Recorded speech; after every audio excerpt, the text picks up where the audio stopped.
Well, I'm a bishop and a minister of the Universal Life Church. And my great-grandparents were twins, and they were both ministers up here in Ontario. But it's for people who don't believe lock, stock, and barrel or any other religion. Their basic philosophy is you do what is right, and you decide what is right for you. Well, I think the Ten Commandments is the best thing that the world ever had. And as long as you believe in that, that's good enough. But I don't go to communion, and I don't do all that other funny stuff. I was baptized from water from the River Jordan. One of our church people came back from Jordan with a jug of water, so I was baptized with that water. But I became a minister just because ministers didn't have to pay income tax. So that's why I joined. So that's not a very good reason. As a young girl, I was brought up like in the Church of God. But personally for me, even right now, I don't take on so much of the name of a church, I take on the name of Jesus. Because it's not about Pentecostal, Catholic, or whatever the other denomination. It's about knowing God, and all of us have the same common goal: to see people saved, to be saved, live a saved life. Because I believe your relationship with God is just about how you live your life even on your job. I work in a hospital, and for me, I could ask a patient, is it okay if I pray with you? Do you believe in God? Would you like me to pray? It means something. I used to work on a palliative floor for the longest while, and for me, I know palliative it's the end of a person's life. They lie there on the dying bed, and sometimes the families, the ones that is really hurting more is the families of the palliative person. And sometimes you don't have words, but they need a hug, they need a touch, they need to know God cares. And one of the thing that really got to me is to know that if I can tell one person before they leave planet Earth about God, that make my day.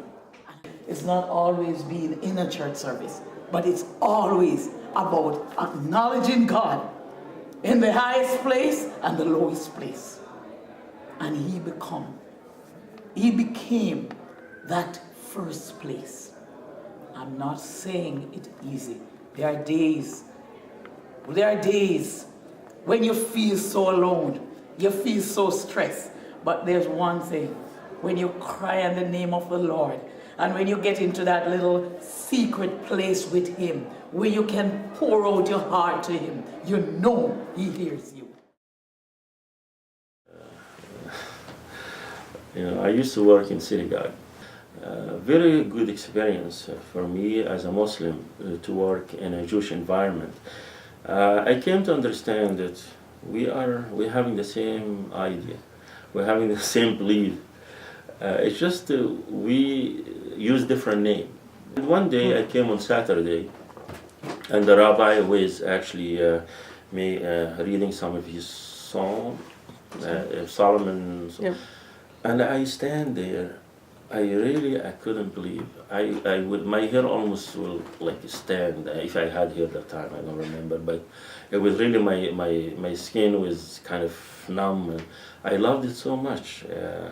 He had a beautiful voice, and the way he was, the word was so much effective, exactly as when you stand and pray as a Muslim in front of God. Really. There's no different. It's just a different way of doing it, but the same thing. And I was wondering what all this crazy conflict all about. I love to have Jerusalem with Jew as much as I have it with Muslim, because that make it more beautiful. And same with Christian. It make it more interesting, and it concrete the idea that really we all one. And the whole thing about Hinduism is it forces you to question, and therefore there is no end to that. There are no religious boundaries. Yeah. What they were able to do was to reconcile the opposites into one. So they saw they saw good and evil as flip sides of the same coin. And so they brought the two extremities very close together. Right? So if it can be this, it can also be its opposite. So, and I mean, no wonder it's that same kind of thinking that got them to come up with the concept of zero, which is an Indian concept, right? That the zero can mean everything and it can mean nothing. Right? So contradictions are not really contradictions, they just appear that way. Yeah?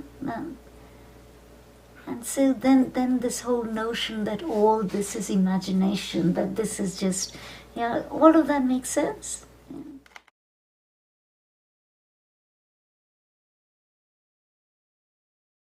My father's used to be Dean of Divinity at Trinity College and is Professor of Religious Studies, Philosophy of Religion. And he's got a great quote for describing how he sees it. And he would say that he knows no God exists, but yet he has a Christian body, is how he put it. So, and it's hard to take that out of the metaphor and not lose some of its meaning. Humans have a necessary built-in thing, I think, to believe. It's a way we approach the world, you know, to imbue meaning or to find meaning, whether or not you think of that, but I don't really think that there's any meaning inherent in the world, necessarily. I don't think that, you know, I don't see a tall guy with a long beard, although I was raised with all of that imagery, you know, born Mennonite. The ritual and ceremony of religion and its social cohesion is crucial. I think it's one of the things that people like Dawkins and others are missing right now, is the value in religious practice. But as to the question of the existence of God, I think it's a moot point. It's really unimportant whether God exists or not, genuinely or not, because those who believe act from those beliefs, so it may as well be as if God exists. To deal with, like if you take Eastern thought and the idea of karma, karma I don't think is so much about an actual physical causality, we just call it causality in science, but it's about the endless intermingling of the ripples of all of the actions of humanity, which are driven by social things, you know, how you deal with your family, how you deal with people at work, how you make decisions about large things like genocide going halfway across the ocean or political action, you know, in the immediate. And understanding the interconnectedness of that and finding some sort of way to make your way through it. When it stays mystical, then it seems to me that, you know, we deal with what we talk about mystery at the root of mystical. And mystery is, when it's consciously maintained, is obfuscation. It's just the same as, you know, George W. not telling you everything you need to know so that you can get on through your day, so that, you know, people use that to maintain power. I mean, like, I have no doubt that there's a lot of shamans that utilize that mystery and their knowledge of it to keep it mysterious to other people so they could maintain their position in society. I think also there were probably very genuine people who felt that people couldn't understand it necessarily. I grew up as a Roman Catholic. I was a believer but not strong, and actually in my teenage years I turned away from God, I turned away from the church, and I did my own thing, as many teenagers do today. And it was not until I was 28 years old that the Lord called me back. He hit me over the head and called me back, and it's been the best ever since. I believe that we are channels. We are vectors. We are the channels through which life expresses itself. And in order for life to express itself fully and in the best possible way, we have to be pure. That's what I really believe, yes. But not in religion, and not the religion that we have now. No, we don't go anywhere with this.